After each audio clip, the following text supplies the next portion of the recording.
여러분 안녕하십니까, 갓슨쌤입니다. 이 영상은 특별히 이번 9월 모의평가를 치르신 고등학교 3학년 학생들 중에서 영어가 4등급, 5등급, 6등급 레인지 안에 들어간 학생들 위한 특별 영상입니다. 이와 관련이 없으신 분은 이 영상을 보지 않으셔도 괜찮습니다. 자, 여러분, 시간이 얼마 남지 않았어요. 수능까지 앞으로 3개월도 채 남지 않은 이 짧은 시간 동안에 어떻게 영어 공부를 해나갈 것인가 하는 첫 번째 내용과, 그리고 실제로 시험을 치는 중에 어떤 식으로 시간을 안배하고 어떻게 공략해야지 더욱더 효과적으로 성적을 올릴 수 있을 것인가에 대해서 이야기해 보도록 하겠습니다. 여러분이 이 영상을 처음부터 끝까지 잘 보고 하나씩 실천해 나가시면 적어도 7점 이상은 반드시 받으리라고 저는 확신합니다. 자, 그럼 먼저 수능까지 시간이 얼마 남지 않았는데 어떻게 공부할 것인가. 4, 5, 6등급 학생들은 영어 공부에 대한 확신이 많이 없을 겁니다. 저도 정말 공감합니다. 저도 영어를 그렇게 학교 성적이 좋았던 사람은 아니거든요. 9월 모의평가를 딱 받고 난 다음에 기분 나빠가지고 대개 보면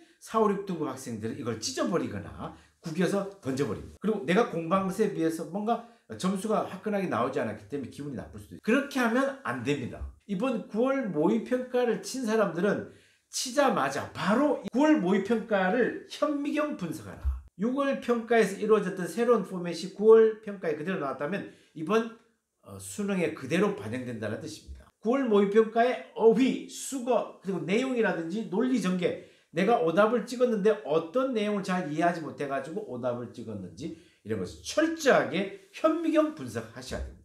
두 번째, 듣기 평가에 집중해야 됩니다. 1, 2, 3등급 학생들은 듣기는 대개 보면 만점이든지 한 개 정도 틀릴까 말까인데요. 4, 5, 6등급 학생들은 대개 보면 두세 개씩 날아가는 경우도 꽤 많이 있습니다. 그러면 안 됩니다. 수능 특강 듣기편을 복습하라는 것입니다. 우리 전략은 듣기를 싹 다 맞추자는 겁니다. 수능 특강에 돌아가셔서 듣기편을 특별한 단어나 수거나 표현 같은 것이 있으면 반드시 숙지해 두시기 바랍니다. EBS 수능 연계라는 것이 참 독특해서 듣기에 많은 상황이나 표현이 나왔다면 많이 연계된 걸로 쳐버립니다. 근데 생각보다 듣기에 표현이나 상황들이 연계돼서 나오는 경우가 은근히 많습니다. 굉장히 중요합니다. 세 번째는 수능 특강 중에서 영어하고 영어 독해편 있지 않습니까? 영어 독해편에 가서 학교 내신 공부할 때 학교 선생님들이 강조한 좀 뽑아놓은 어려운 문항들이 있을 겁니다. 그걸 공부하는데 독특하게도 저는 이렇게 제안합니다. 답지 있지 않습니까? 그 답지를 빼가지고 거기 있는 한국말을 꼼꼼하게 읽어보고 어려운 한자어 내용을 우리 국어 비문학 같은 거 공부하듯이 영어를 정리하는 겁니다. 한국말을 공부하는 거예요. 한자어를 공부한다는 것이에요.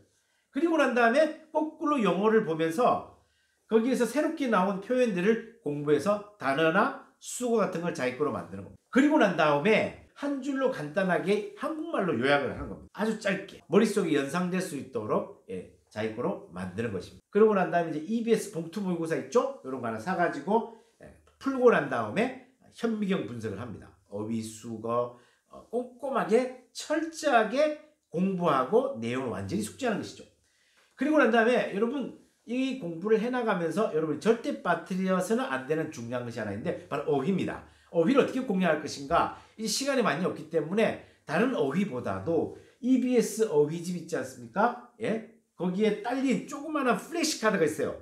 그거 빨간 셀로판지 붙어있는 거 있죠? 그걸 떼가지고 제발 여러분 방식으로 뭐 종이에다가 막 써가면서 깜지로 만들어가면서 외우지 마시기 바랍니다. 그거 멍청한 방법입니다. 음성 파일을 다운로드 받아가지고 단순히 읽으면서 머릿속에 짧게 연상하면서 그냥 읽듯이 정도 가듯이 큰 소리로 읽으면서 그냥 외우는 겁니다.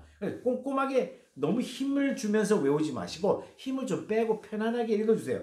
그리고 어느 시간 24시간 그 다음에 뭐 48시간 한 3일 일주일 이런 식으로 다시 반복을 해주는 겁니다. 에빙하우스의 만각곡선을 타면서 거기에 나온 지시사항대로 복습해 주시기 바랍니다. 힘을 빼라는 이야기입니다. 힘겹게 외우려고 하지 마시고 그 플래시카드 있는 대로 그 지시사항대로 편하게 여러 번 반복해 주는 것입니다. 자, 이제 그리고 실제로 수능 시험을 칠 때 말입니다. 여러분 어떤 식으로 공략해야 되냐면 제가 앞에서 이야기했죠. 4, 5, 6등급 학생들은 듣기에 집중하라는 것입니다. 1, 2, 3등급 학생 중에서는 읽기 시간을 좀 더 확보하기 위해서 듣기 중간중간에도 리딩을 하면서 푸는 그런 1, 2, 3등급 학생들이 있습니다. 그들만의 방식이고 4, 5, 6등급 학생은 그랬다가는 망합니다. 듣기도 망하고 읽기는 늘 평상시에 틀려왔던 건데 그대로 틀리고 2중, 3중으로 틀리는 겁니다. 그림, 표, 영어 선택지 같은 걸 미리 한번 쫙 봐주시면서 듣기에 오롯이 집중하라는 것입니다. 듣기를 처음부터까지 꼼꼼하게 듣고 마지막 16, 17번을 두 번 들려주는데 한 번 들려줬을 때 확신이 들어서 진짜 이게 답이다 하지 않는 이상은 두 번째 들려줄 때 뒤로 넘어가지 마시기 바랍니다. 조금 불안하면 두 번 듣고 정확하게 두 문제를 다 쓸어 담으세요. 알겠습니까? 조심하셔야 됩니다. 그리고 돈 계산하는 거 있잖아요. 이런 거 조심하시고 마지막 반전에 할인이라든지 물건에서 한 개를 빼고 한 개를 더한다든지 그런 거 아주 신중하게 들어서 정확하게 체크하시기 바랍니다. 그래서 듣기를 다 맞는 것입니다. 아주 중요합니다. 듣기가 끝나자마자 그 다음에 제가 추천드리는 것은 맨 마지막 장에 있는 40분부터 45분으로 바로 가는 것입니다. 왜냐? 40분부터 45분까지 있는 긴 지문 두 가지는 낮은 등급이라 할지라도 시간을 좀 할애해서 40분부터 45분까지 지문 두 개를 천천히 꼼꼼하게 읽으면 충분히 5개 다 맞을 수 있습니다. 정말 그렇습니다. 그리고 그 다음에 어디를 가냐면 18번으로 바로 돌아가지 마시고 27번, 28번 때에 있는 안내문으로 바로 들어가서 안내문은 글을 많이 안 읽어도 되기 때문에 그 안내문의 내용을 꼼꼼하게 잘 읽고 문제를 풀면 충분히 맞출 수 있습니다. 이 정도까지. 그리고 난 다음에 18번부터 32번을 순서대로 공략해 가는데 그 중에서도 중간중간에 안 풀리는 골치 아픈 문제도 늘 또 나와요. 무조건 30번 때 넘어가서 고단히 어려운 문제라고 해서 막히는 게 아니라 4, 5, 6등급 학생들은 2점짜리나 앞에 있는 문제들에서도 정말 힘들고 무슨 말을 하는지 정확하게 모르는 때가 많습니다. 자, 그럴 때는 어떻게 하냐?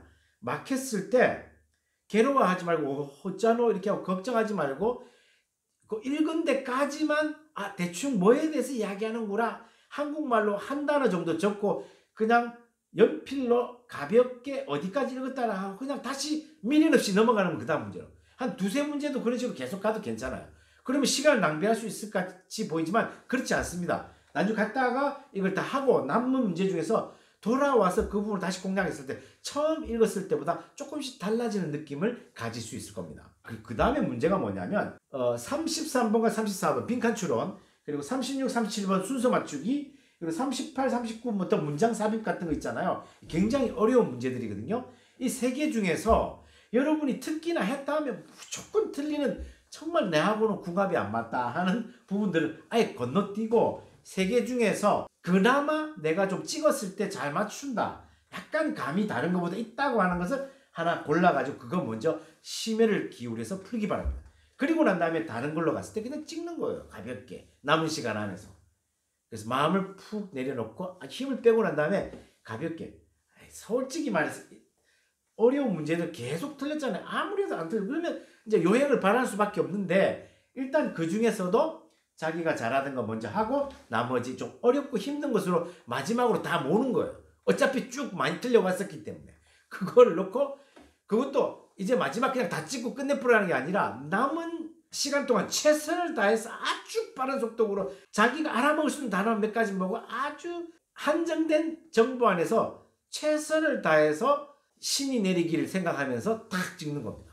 이 플로우를 정확하게 지켜서 시험을 최대한으로 여러분 에너지를 발휘한다면 적어도 7점 이상은 더 나오리라고 생각합니다. 여러분 시험 공부하신다고 정말 힘드시죠? 아직 꼼수 아닌 꼼수를 가지고 어떻게 해서라도 단 몇 점 더 올려서 한 등급 더 올려서 조금이라도 자기가 원하는 대학에 더 근접할 수 있도록 최선을 다하는 이런 모습 정말 여러분이 힘들다는 걸 제가 알고 있습니다. 제가 오랫동안 이제 고3들을 도와주면서 그들이 얼마나 힘들고 심리적으로 힘들고 고통스러운지를 옆에서 많이 봐왔고 그래서 어떻게 하면 제가 도와줄 수 있을까 항상 고민을 많이 해왔습니다.